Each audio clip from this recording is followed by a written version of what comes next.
happy tidings, for which I call upon the House and the nation.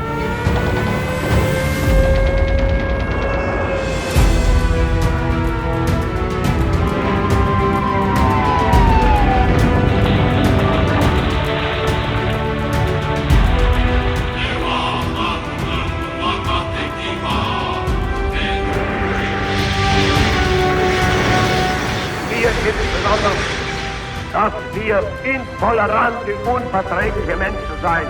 Wir wollten sagen,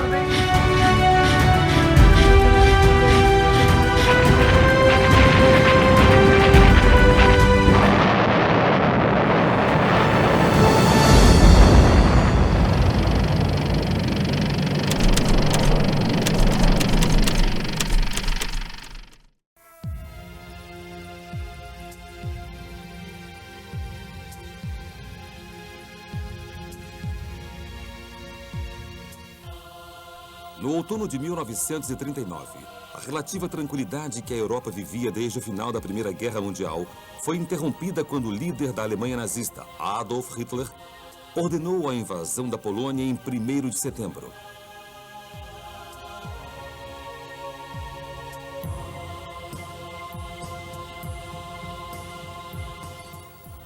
O pandemônio continuou quando tanques invadiram a fronteira, esmagando tudo que estivesse em seu caminho, e bombas cruzavam os céus, desencadeando o caos, destruindo cidades e vilas e espalhando terror a todos que corriam embaixo.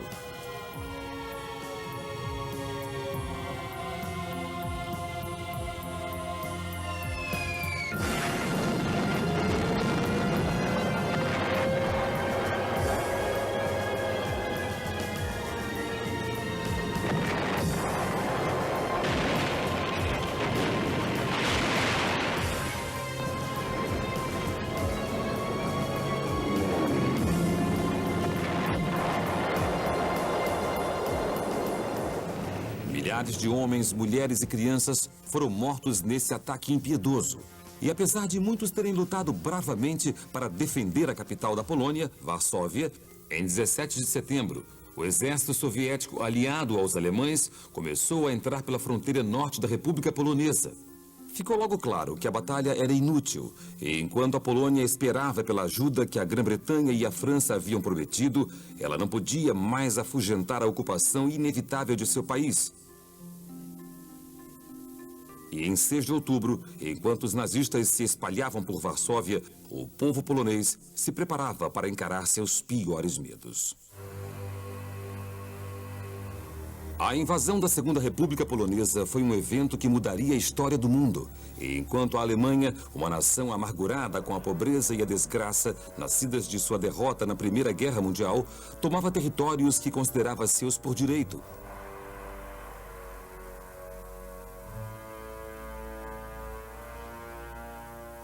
Os dias de glória dos impérios francês e britânico tinham acabado. E enquanto as forças de Adolf Hitler atravessavam furiosamente o continente, ficava claro que o poder devastador do Terceiro Reich agora escrevia um capítulo novo e aterrador nas páginas da história. O Exército Vermelho de Stalin e o Wehrmacht alemão tomavam terreno na Europa sem resistência, já que demorou um tempo considerável até que os aliados reunissem forças para combater o avanço dos invasores. Os meses de janeiro até março de 1940 seriam marcados por movimentos e manobras cautelosos. Apesar desse período da Segunda Guerra Mundial ser descrito geralmente como a Guerra de Mentira, as tempestades que se formavam agora no mar, em terra e na arena política teriam um significado vital, enquanto as hostilidades entre nações europeias cresciam. Do terror enfrentado na Polônia ocupada e a luta amarga na Finlândia, às batalhas em alto mar e às tensões crescentes nas frentes internas, esse programa vai demonstrar como as primeiras frentes de batalha foram definidas em um conflito que seria o mais devastador na história da humanidade.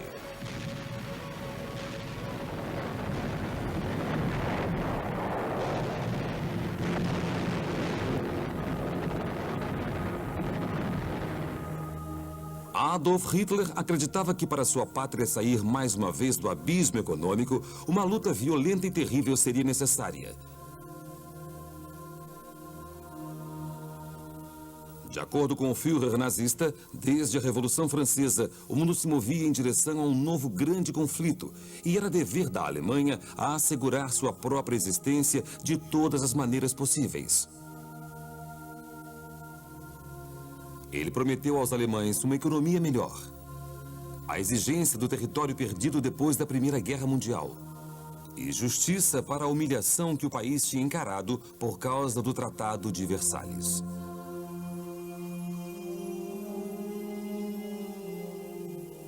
Hitler também nutriu ressentimentos pessoais, incluindo um ódio profundo aos judeus e comunistas.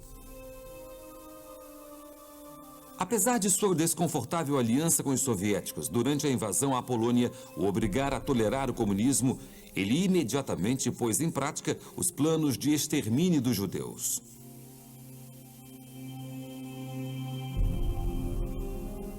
Com zelosa determinação para a vingança, Hitler estava pronto para mostrar ao mundo que qualquer tentativa de diplomacia e argumentação seria inútil. Os eventos que levaram à declaração da guerra provaram que Hitler não era confiável.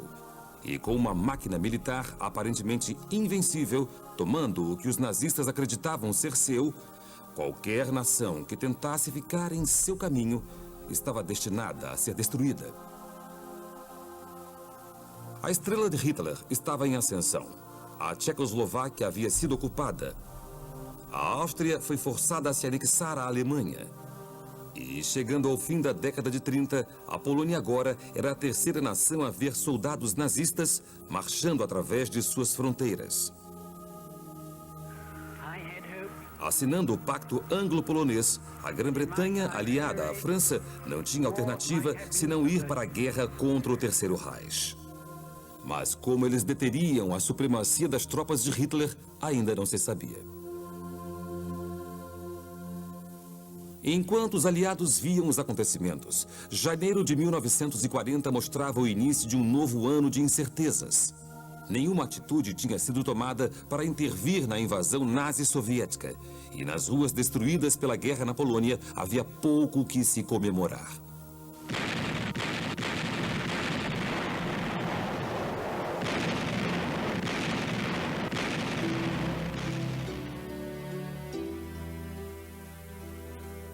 E mais, após o terror do ataque inicial, a ocupação alemã provava ser ainda mais devastadora. Hitler não tinha respeito pelo povo polonês, que ele considerava apenas um pouco melhor que sub-humanos. E logo ficou evidente que era o país que ele queria. Havia algum tempo, Hitler defendia a criação de mais espaço para os civis alemães e planejava varrer todos os habitantes da Polônia, permitindo apenas que um certo número restasse para trabalhar como escravos. A crise que a Polônia enfrentava agora era apavorante. Em janeiro, foram feitos planos de construção de campos de prisioneiros em território polonês, parecidos com os que já existiam na Alemanha. O mais conhecido deles era localizado na ponta da pequena aldeia de Auschwitz. E até hoje, só a menção de seu nome evoca todos os horrores da Segunda Guerra Mundial. Muitos poloneses foram sistematicamente enviados para lá para morrer. Entre eles, vários homens, mulheres e crianças de descendência judaica. A perseguição de Hitler aos judeus ganhava impulso.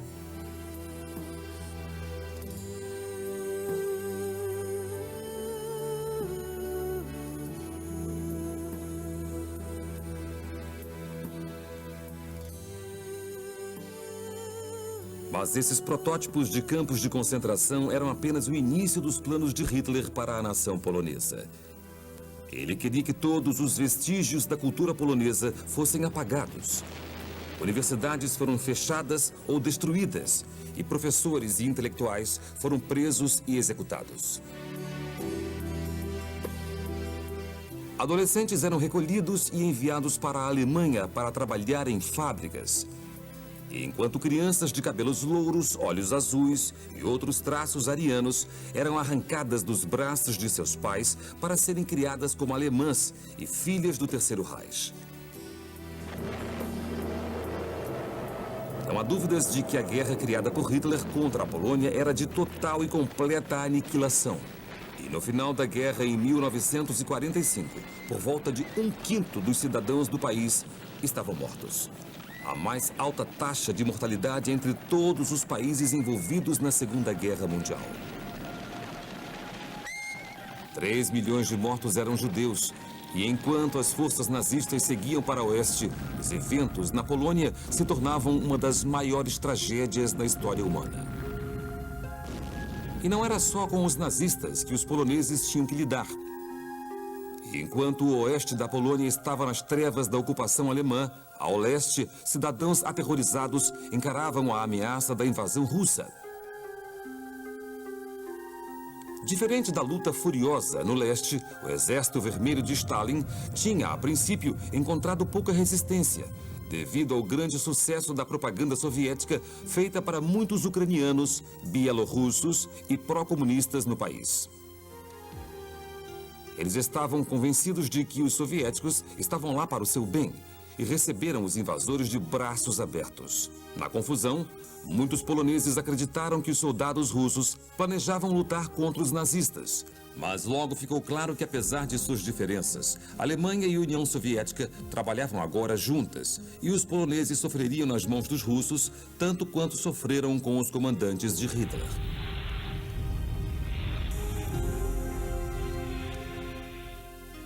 Em agosto de 1939, a União Soviética assinou um pacto de não agressão com Hitler, que assegurava que, diante da beligerância alemã, os russos se manteriam em termos pacíficos com os nazistas.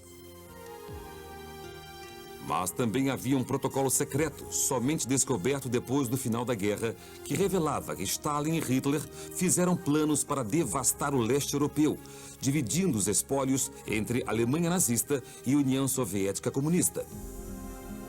Em troca da ajuda de Stalin na conquista da Polônia, Hitler concordou em deixar o leste para os soviéticos.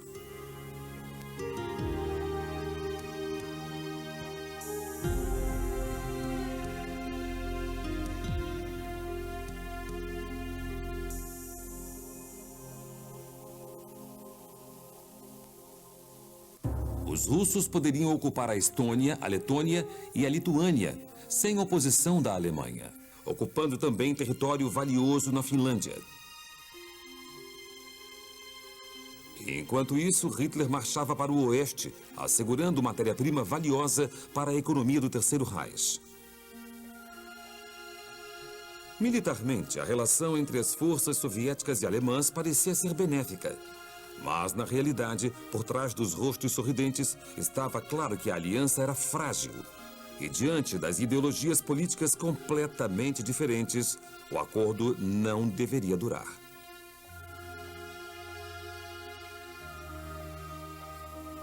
Nos planos russos, Stalin construiria cuidadosamente uma zona intermediária entre seu país e o Ocidente. E logo começou a empurrar tropas para portos em torno dos pequenos países bálticos, que ruíram sob a pressão soviética. No início de outubro de 1939, Stalin começou a fazer exigências à Finlândia. Ele queria assegurar terras próximas a Leningrado, ilhas no Golfo da Finlândia e o uso da base naval. Em troca, oferecia território soviético aos finlandeses em sua fronteira leste, mas eles não se convenceram. Finlândia e União Soviética tinham um histórico complicado. No início do século XIX, a Finlândia fazia parte da Suécia, até o czar russo Alexandre I liderar tropas pelo Mar Báltico congelante para lutar ao lado dos finlandeses em 1808.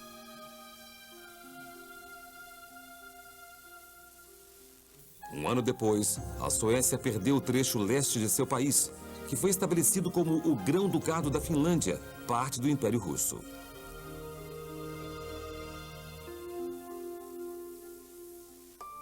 Pouco mudou até mais de um século depois. ideias revolucionárias começaram a entrar na consciência de milhões de trabalhadores russos e as fronteiras do império começaram a desmoronar.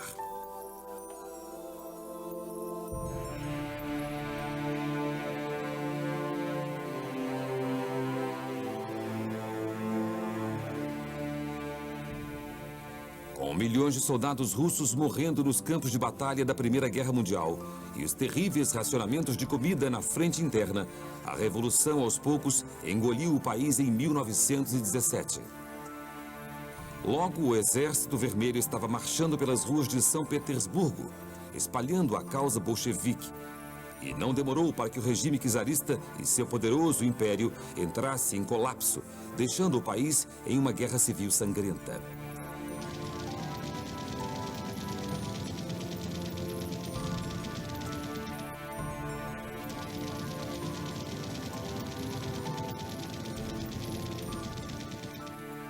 Houve reverberações que afetaram todas as nações que faziam parte do Império. E enquanto na Rússia o Exército Vermelho e o comunismo prevaleciam, a Guerra Civil engolia a Finlândia. E o Exército Branco, apoiando a monarquia, foi vitorioso. E enquanto Vladimir Lenin segurava as rédeas do poder e a União Soviética se erguia das cinzas do antigo regime, a Finlândia se tornou Estado independente e se libertou das garras do Império Russo.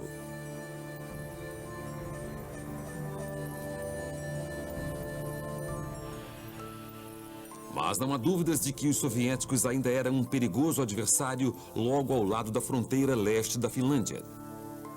O homem que tinha liderado o Exército Branco da Finlândia até a vitória, Barão Karl Mannerheim, queria marchar até São Petersburgo para rechaçar os bolcheviques.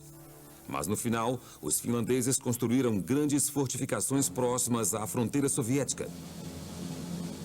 Chamada de Linha Mannerheim, em homenagem ao barão, ela seria vital na defesa da Finlândia quando a Segunda Guerra Mundial foi crescendo. No final de novembro de 1939, enquanto as negociações continuavam entre Finlândia e União Soviética, Stalin ficou impaciente e o Exército Vermelho recebeu ordens para invadir. O barão Mannerheim, mais uma vez, foi chamado para assumir o comando. Dessa vez contra o general soviético Merezhov, que havia previsto que seus homens chegariam à capital finlandesa, Helsinki, em 10 dias. Mas enquanto os comandantes soviéticos reviravam mapas e pensavam estratégias, eles não imaginavam como a luta contra os finlandeses acabaria sendo difícil. Sem fardas para o inverno e precisando de provisões para uma longa campanha, as tropas soviéticas marcharam em direção à linha Mannerheim durante o segundo inverno mais frio em mais de um século no norte da Europa. Apesar de em menor quantidade e mal equipados, os finlandeses estavam acostumados a lutar no frio e logo conseguiram prevalecer. Vestindo camuflagem branca e atravessando rapidamente o conhecido território gelado em esquis, eles tinham considerável vantagem e as perdas soviéticas aumentavam. Com o passar de janeiro de 1940, uma das batalhas mais famosas da Guerra de Inverno, a Batalha de Suomussalmi, estava prestes a terminar. Avançando pelo norte e pelo sul, duas divisões russas planejavam se encontrar na aldeia de Suomussalmi antes de seguirem para o oeste, para a cidade de Oulu, dividindo o país ao meio.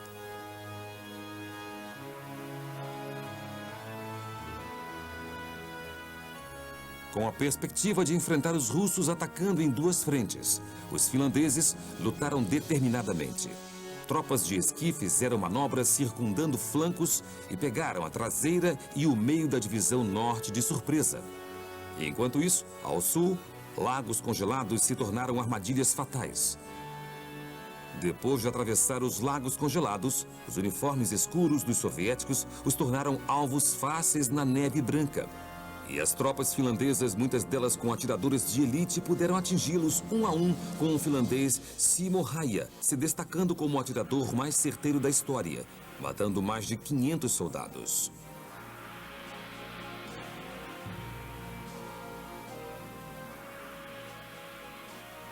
Enquanto isso, apesar da falta de armas antitanques sofisticadas, os finlandeses improvisaram bombas mortais chamadas de coquetéis Molotov, em homenagem ao ministro do exterior russo, destruindo quase 2.000 tanques durante a guerra.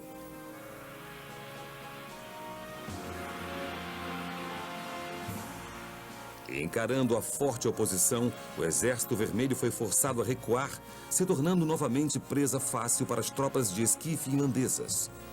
Sofrendo com as temperaturas congelantes, os exércitos russos se dividiram em grupos isolados e, quando se reuniam em torno de fogueiras, eram rapidamente cercados e eliminados. As florestas, lagos cobertos de gelo e estradas da Finlândia logo ficaram cheios de corpos congelados de soldados russos, que eram cada vez mais vítimas do frio e dos constantes ataques finlandeses.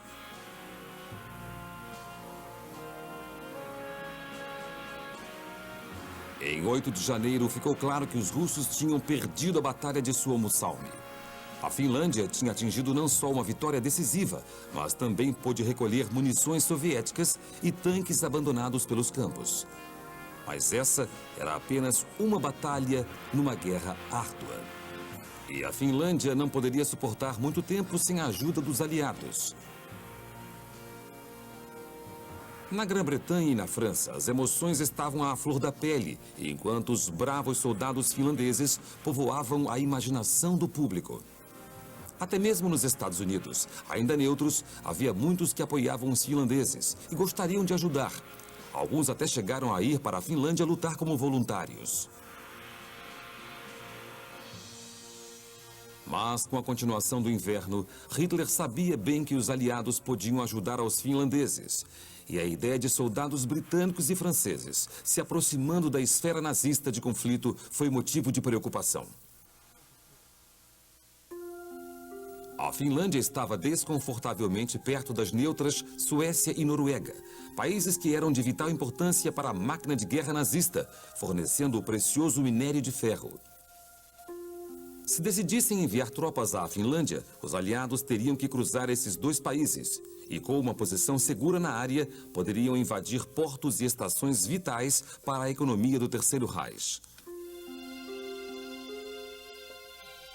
Estava claro que os aliados precisavam ficar à margem, e o comandante alemão Gerd von Rundstedt apressou o Führer a tomar bases estratégicas na Escandinávia antes que britânicos e franceses chegassem lá. No entanto, o governo britânico ainda estava relutante em tomar qualquer posição, preferindo se manter na defensiva.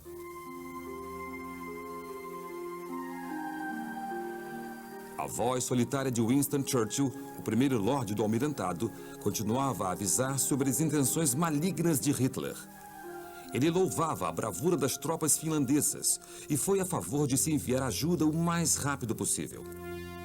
Ele também criticou a Noruega e a Suécia por se manterem neutras, dizendo: todos esperam que, se alimentarem bem o crocodilo, ele irá comê-los por último.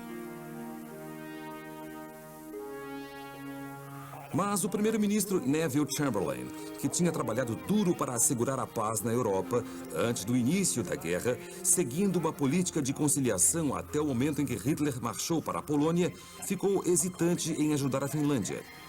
Em termos diplomáticos, isso não só significaria um ato hostil contra a Alemanha nazista, como contra a União Soviética também. E os aliados simplesmente não tinham força militar para lutar contra ambos.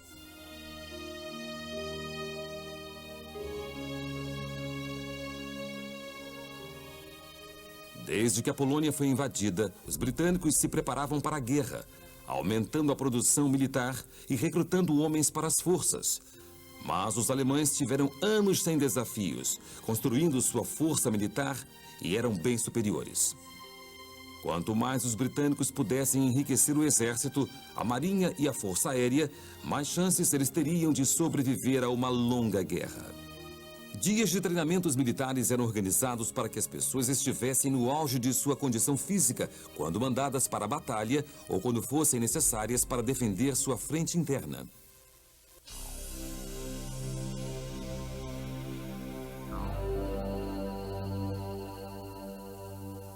Havia também tropas aliadas indo para a Grã-Bretanha, vindas de países de todo o globo. Da Austrália, Nova Zelândia e Canadá, soldados saíam dos barcos para pegarem armas e lutar pelos aliados. Junto à preparação para a batalha, precauções também foram tomadas contra um bombardeio nazista às terras britânicas. Máscaras de gás foram distribuídas para aplacar o medo dos ataques com gases que foram feitos nos campos de batalha da Primeira Guerra Mundial. Holofotes foram instalados nas maiores cidades para iluminar aeronaves inimigas e os blackouts noturnos se tornaram comuns.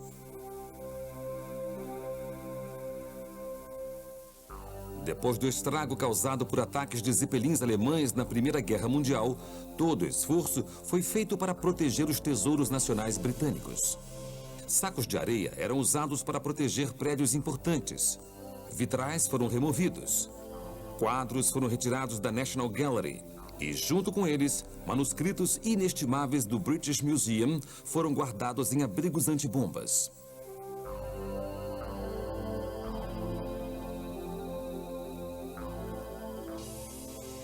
Também havia a população civil a se considerar. Muitas crianças já tinham sido levadas em segurança das cidades britânicas para o campo, no outono anterior.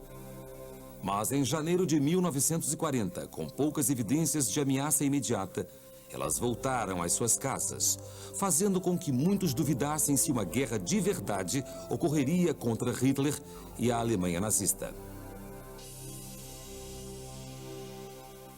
Apesar de não haver luta na frente interna, os cidadãos da Grã-Bretanha estavam começando a sentir o efeito de uma guerra europeia. A nação importava 55 milhões de toneladas de comida todo ano, e o governo alemão acreditava que se pudesse cortar o suprimento de comida e destruir o comércio, o país ficaria de joelhos. Submarinos e navios de guerra nazistas atacavam navios mercantes britânicos desde o outono de 1939. E mesmo com um sistema de escolta pronto para proteger embarcações, ainda havia grandes perdas. Tem que estar bem na mira. Vai entrar no alvo. Fogo!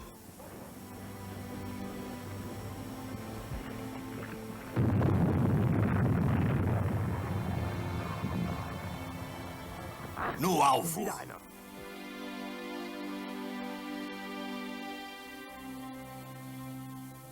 Centenas de marinheiros mercantes britânicos tiveram que pular de navios afundando nesses primeiros meses de guerra de mentira.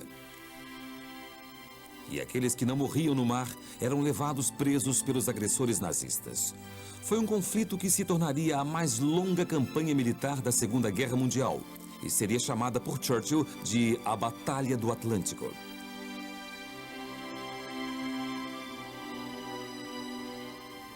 Enquanto isso, em terra firme, os estoques de comida começavam a baixar na Grã-Bretanha. O governo decidiu que o racionamento teria que ser introduzido nas primeiras semanas de janeiro de 1940. Todos receberam carnês de racionamento e, enquanto as filas se formavam na frente das lojas, as pessoas esperavam pacientemente a vez de receber suas porções cuidadosamente pesadas de manteiga, bacon e açúcar. Com o passar dos meses, cada vez mais produtos eram adicionados aos carnês de racionamento, já que as importações caíram a menos de 1/4 da quantidade normal. Esse era apenas o início das mudanças dramáticas a que as pessoas teriam que se acostumar na Grã-Bretanha do período de guerra. Mas se Hitler esperava esmagar o espírito britânico, ele veria rápido que precisaria de muito mais que dificuldades pessoais para atingir sua moral.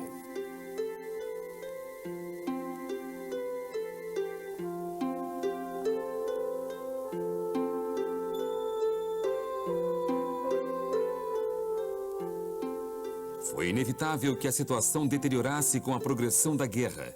E, numa tentativa de se preparar para um declínio futuro nas importações, o governo britânico convocou todos os homens e mulheres do país a plantar sua própria comida, mesmo que isso significasse transformar seus jardins, campos esportivos e até jardins públicos cuidados em hortas.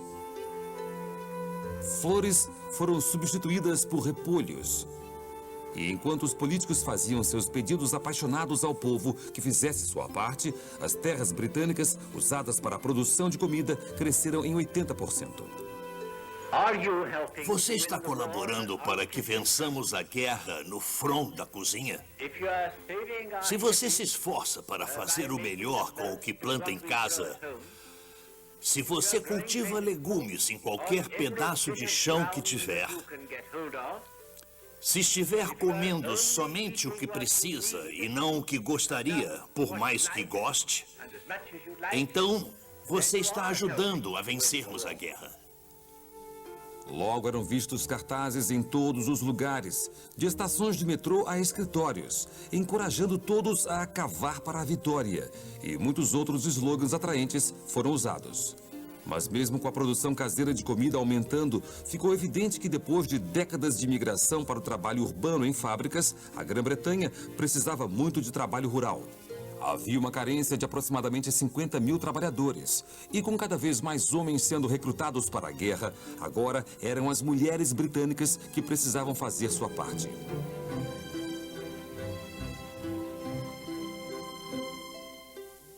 O exército feminino do campo foi logo mobilizado para manter as plantações funcionando. E isso marcaria uma grande virada para as mulheres no século XX, já que elas saíram de seu tradicional papel na sociedade e foram para posições geralmente ocupadas por homens. E não foi só o trabalho na terra que as mulheres eram encorajadas a assumir. Com a continuação da guerra, elas também seriam recrutadas para trabalhar em fábricas e até para entrar para o exército, marinha e aeronáutica, tornando-se importantes como seus pais, maridos e filhos, lutando pelo rei e pelo país.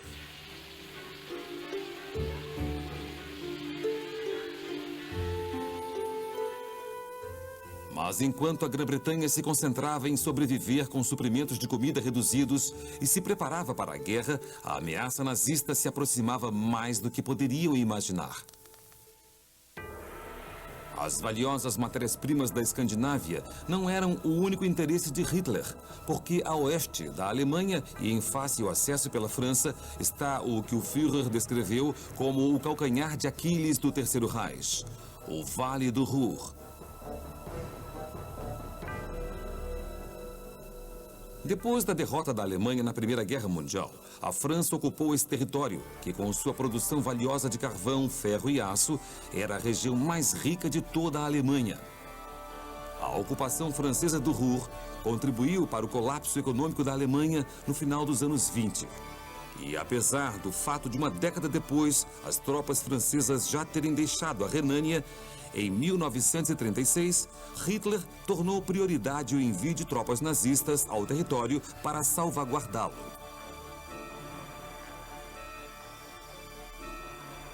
O progresso da guerra dependia da posse do Ruhr, e um dos maiores medos de Hitler era de que ele lhe fosse tirado novamente. Em um discurso para seus partidários, ele avisou que, se Inglaterra e França invadirem a Bélgica e a Holanda pelo Ruhr, estaremos em grande perigo. Em consequência, ele estava pronto para agir, declarando: "Devo atacar França e Inglaterra no momento mais favorável e mais rápido. O rompimento da neutralidade da Bélgica e da Holanda é inexpressivo.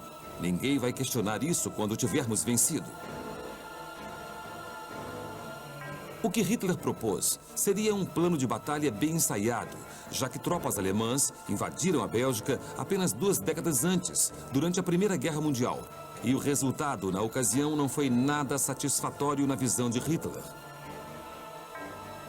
Ele lutou nas trincheiras de sua pátria adotiva e ficou arrasado com as notícias sobre a derrota humilhante da Alemanha, enquanto a Entente clamava a vitória.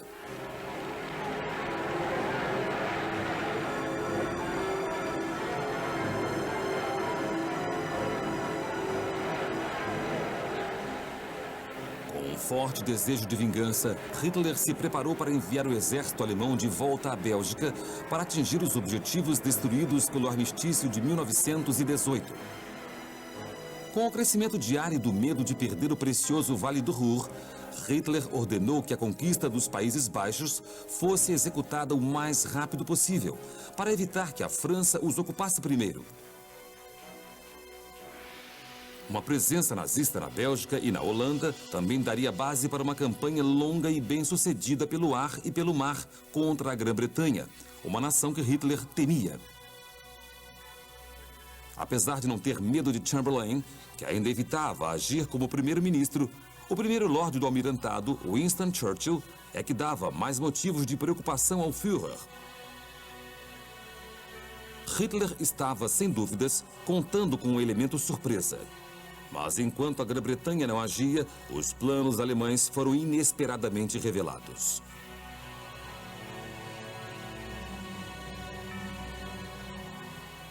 Em 10 de janeiro de 1940, um avião de reconhecimento alemão decolou de Berlim com os planos de invasão de Hitler a bordo e seguiu para uma reunião em Colônia. O avião nunca chegaria a seu objetivo e seu destino, de acordo com alguns, mudaria todo o resultado da guerra. Perdido na neblina, o piloto confundiu o rio Meuse, que passa pela Bélgica, com o Reno, e quando o avião de repente teve dificuldades, ele estava muito fora de curso.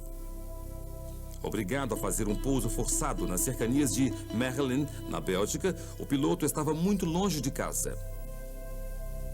Enquanto os dois oficiais a bordo saíam dos destroços, os guardas de fronteira belgas descobriram os documentos e, quando foram passados para a inteligência aliada, os planos de ataque da Bélgica e da Holanda foram revelados. Dentro de horas, as notícias chocantes foram passadas para os líderes militares e políticos relevantes que estavam na linha de fogo nazista. Uma vez informado dos planos de Hitler, o rei Leopoldo III da Bélgica imediatamente telefonou para a rainha holandesa, usando a frase código "Cuidado, o clima está perigoso". E aí disse à Grã-Duquesa de Luxemburgo que tomasse cuidado com as penas. As estranhas palavras indicavam que um ataque alemão era iminente. Mais importante, ele também informou rapidamente ao comandante supremo francês, Maurice Gamelin, que reuniu seus comandantes do exército para decidir suas ações.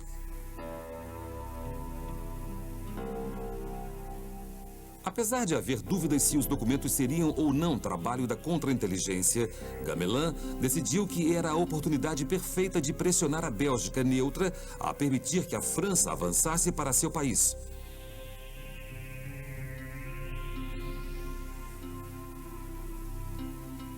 Os franceses, como Hitler havia previsto, pretendiam executar uma ofensiva contra a Alemanha assim que tivessem força militar suficiente. Apenas dias antes da invasão prevista, Gamelin ordenou ao primeiro grupamento do exército e ao terceiro exército que marchassem em direção à fronteira da Bélgica. Chegaram notícias de Lord Gort, o comandante da Força Expedicionária Britânica, já instalado na França, que esperava o aviso.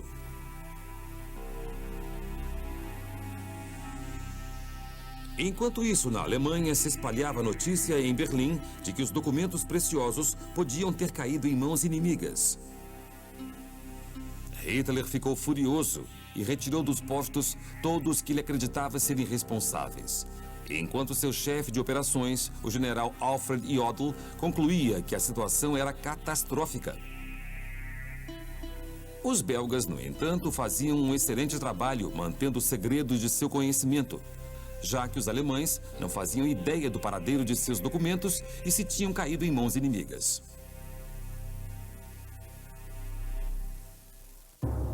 No campo aliado havia complicações. Em troca por permitir que tropas francesas e britânicas cruzassem suas fronteiras, os belgas queriam garantias de que, em caso de guerra, a integridade de seu território e de suas colônias na África seriam protegidas e que eles receberiam ajuda financeira. Apesar do premier francês Daladier confirmar as garantias, o governo britânico não estava preparado para tanto. Com a piora do clima na Bélgica e a neve pesada começando a cobrir o território da fronteira, parecia cada vez menos provável que os alemães atacassem. E quando o príncipe Leopoldo, um neutralista, recebeu a resposta britânica, ele decidiu uma nova estratégia. ordenou que as tropas na fronteira da Bélgica parassem de remover os obstáculos e expulsassem à força qualquer unidade estrangeira que violasse o território belga, não importando de que nacionalidade fosse.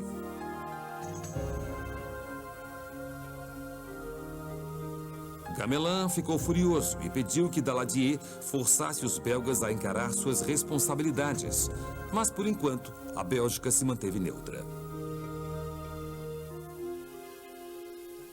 Na Alemanha, Jodl ficou surpreso ao saber que as forças aliadas de repente estavam em alerta e percebeu que os belgas deviam ter tido acesso aos planos de invasão capturados em Mechelen. O elemento surpresa tinha sido perdido e em 16 de janeiro, Hitler foi convencido a cancelar a invasão. Pelo menos por enquanto, a guerra de mentira continuaria.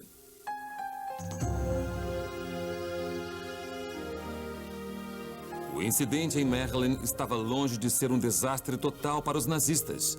Eles agora sabiam como os aliados reagiriam a um ataque.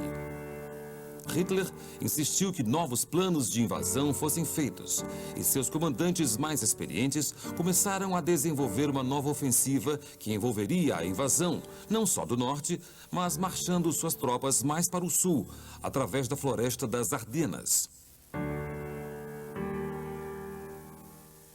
O que ficou conhecido como o plano Corte de Foice veria a eliminação de toda a resistência aliada e levaria à inevitável queda da França.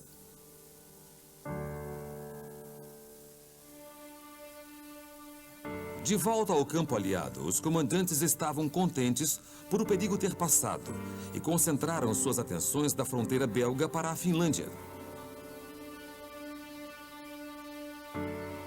Depois da desastrosa derrota que os russos encararam em janeiro, Stalin rebaixou e baleou a maior parte dos comandantes responsáveis e colocou toda a operação nas mãos do marechal Semyon Timoshenko. A Finlândia precisava ser derrotada a todo custo e reforços colossais foram enviados para o oeste da Carélia. Um exército soviético de 1 milhão de homens começou a avançar com o apoio de sua força aérea. E com o início de fevereiro, os finlandeses ficaram debaixo de fogo quando os russos começaram uma campanha de bombardeio que visava derrubar alvos civis e militares.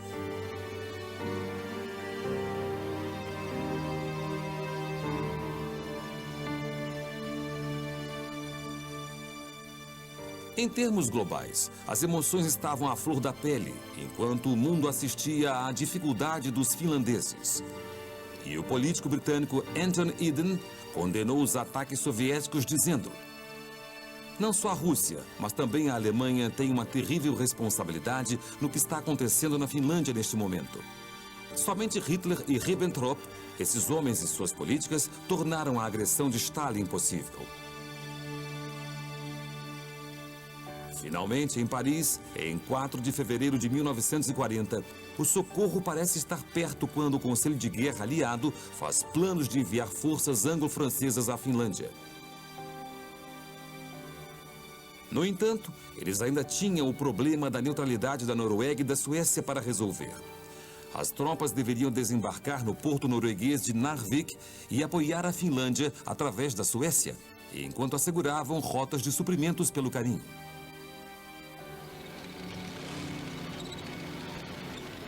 Enquanto os políticos aliados deliberavam e os finlandeses se encontravam quase sem munição, os soviéticos usaram uma enorme concentração de artilharia para destruir a posição defensiva da Finlândia, até que, em 14 de fevereiro, ela foi forçada a recuar. Enquanto os nazistas continuavam a aperfeiçoar seus planos de ataque para a invasão da França, eles também estavam atentos aos eventos na Escandinávia. Tudo chegou a um ponto em meados de fevereiro em que um navio-tanque alemão chamado de Altmark passou pelas águas norueguesas. A bordo estavam centenas de prisioneiros de navios mercantes afundados nos meses anteriores. Infelizmente, os noruegueses não inspecionaram a carga e permitiram que o navio passasse. Mas um avião britânico logo localizou o navio-tanque e deu o alarme. A Marinha Britânica ficou em alerta total e um de seus navios, o Cossack, começou a persegui-lo. Então, em 16 de fevereiro, a Marinha Real conseguiu entrar a bordo do navio alemão. Armada de baionetas e depois de luta corporal, conseguiu vencer a tripulação. Depois de meses de prisão, os marinheiros britânicos finalmente foram libertados. E apesar do clima gelado da Noruega, esperando por eles, ficaram felizes em sair de sua prisão flutuante.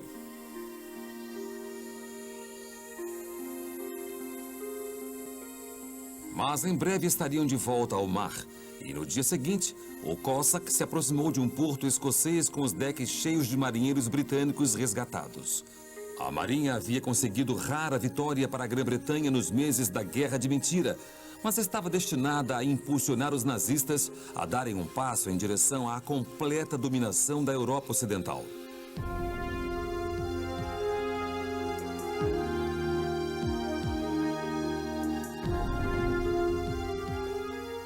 Hitler havia sido alertado sobre o fato de que a Grã-Bretanha não tinha intenção de respeitar a neutralidade norueguesa. E 2 dias depois do resgate, ele tornou prioridade a invasão da Noruega e da Dinamarca, chamada de Operação Weserübung. E, por enquanto, a invasão da França teria que esperar.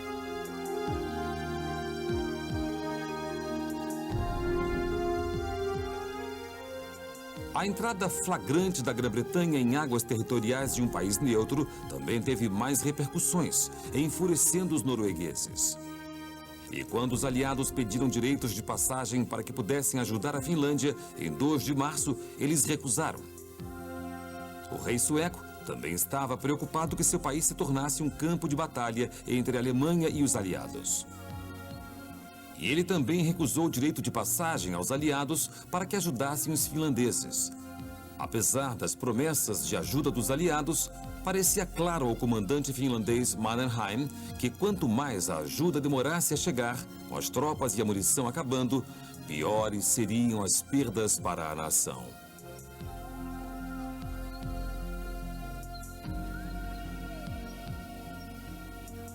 Em 5 de março, o exército soviético tinha avançado de 10 a 15 quilômetros além da linha de Mannerheim e tinha entrado no subúrbio de Viipuri. Para a Finlândia, não havia muito sentido em continuar lutando. E eles admitiram sua derrota em 12 de março, assinando um tratado de paz e entregando valioso território. Tropas militares foram dispersadas e milhares de civis começaram a longa jornada para iniciar novas vidas sozinhos. Arame farpado marcava as novas fronteiras entre a Finlândia e a Rússia, e Churchill, furioso, escreveu: "Agora o gelo vai derreter e os alemães são os mestres do norte." Churchill, mais uma vez, havia provado estar certo quanto a Hitler e aos perigos que o mundo encarava. Mas, como primeiro lorde do almirantado, apesar de ter opiniões bem fundadas, ele não tinha poderes. O primeiro-ministro Chamberlain foi hesitante como sempre em se posicionar contra Hitler. Mas a confiança pública nele desaparecia e sua reputação sofria um terrível golpe. Também se considerava que o primeiro-ministro francês Daladier havia errado em não ajudar a Finlândia e ele foi forçado a renunciar. O que aconteceu na Finlândia era extremamente preocupante para os aliados. E enquanto na Europa e na Escandinávia os eventos ganhavam velocidade, do outro lado do Atlântico, nas Américas, o povo dos Estados Unidos também estava atento para ver o que aconteceria a seguir. Nesse estágio, as relações estavam tensas entre o presidente americano e o primeiro-ministro britânico. No entanto, Franklin Delano Roosevelt fez todos os esforços para fortalecer os laços entre os dois países. Meses antes da deflagração da guerra, ele havia convidado o rei George VI e a rainha Elizabeth a fazerem uma visita oficial. E isso certamente ajudou a melhorar as relações públicas.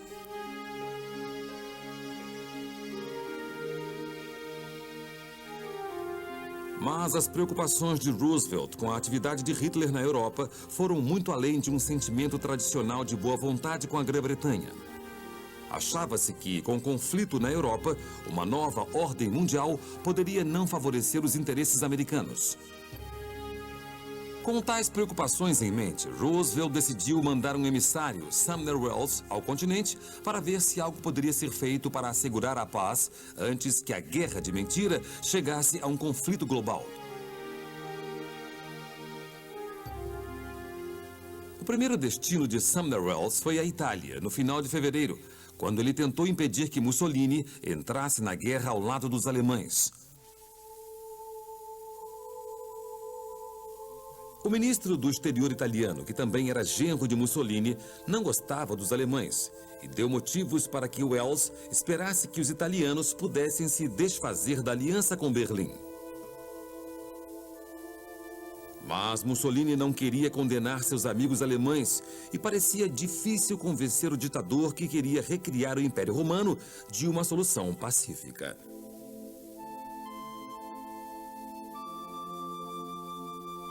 Em 10 de março, Welles chega a Londres, onde teve várias reuniões com estadistas, uma audiência com o rei George VI e com o primeiro-ministro.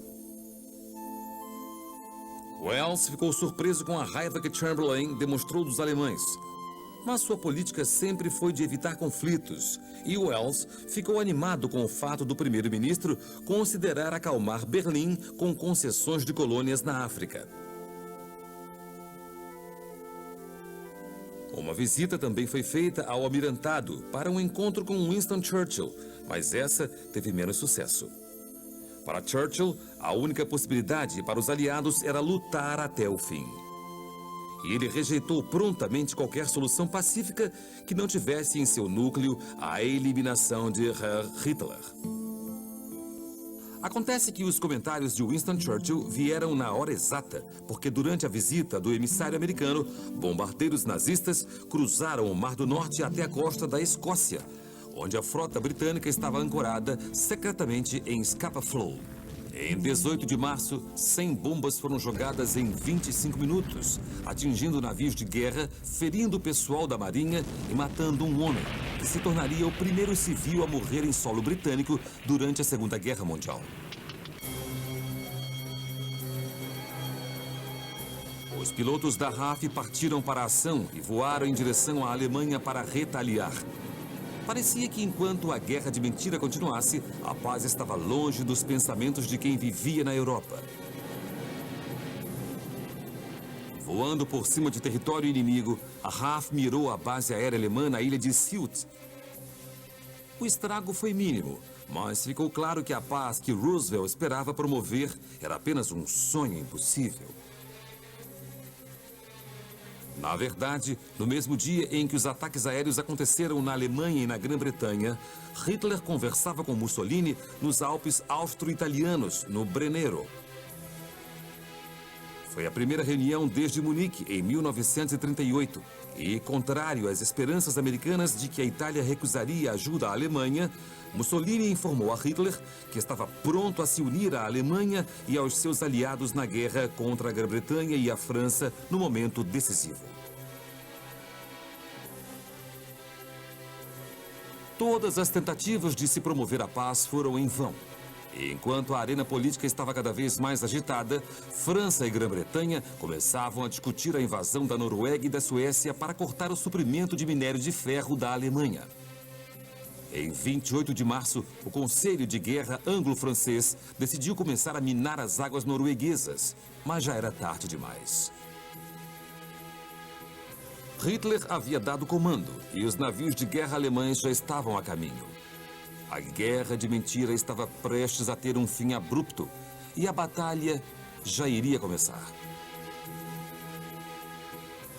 Com a primavera de 1940, soube-se que o conflito que viria seria longo, difícil e amargo.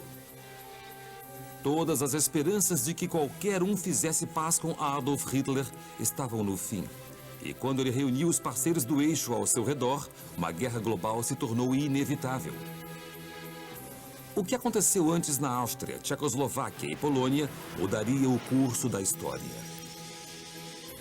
A mera observação havia acabado no teatro de guerra da Europa. As frentes de batalha foram definidas.